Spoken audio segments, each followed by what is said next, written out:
More represents over 100 providers across the state of Minnesota supporting people with intellectual and developmental disabilities in day services and employment services. So, in light of what's happening with the community health spread and the concerns with COVID 19, many programs have had to temporarily suspend offering services. There's a few people still offering some services, some employment supports to people that work in essential jobs, but from the last count, over 23,000 people across the state are not able to attend program services and do any of their community engagement and employment activities.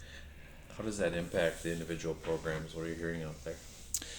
We only get paid for services when we provide services. So many providers are having to cover fixed costs that they normally would cover as part of their fee for service. So many people are concerned about funds and not able to cover those really expensive fixed costs for rent and utilities and health insurance and all of the costs that go on even when you have your staff on furlough.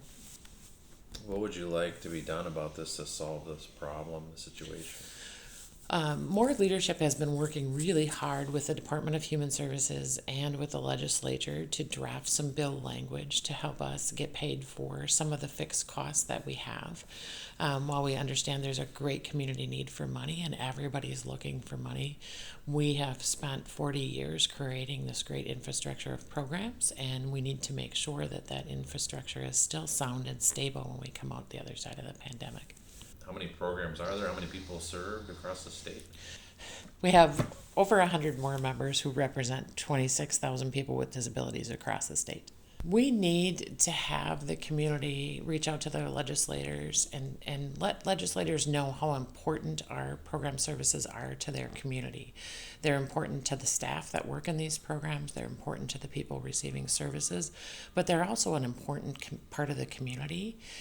Your community's only whole when everyone's included, and we need to make sure that everyone has the opportunities that they need to have when we pass this crisis situation. So we want people to reach out, talk to their legislators about the importance of these programs, and try to help us get some emergency assistance for the fixed costs that we have.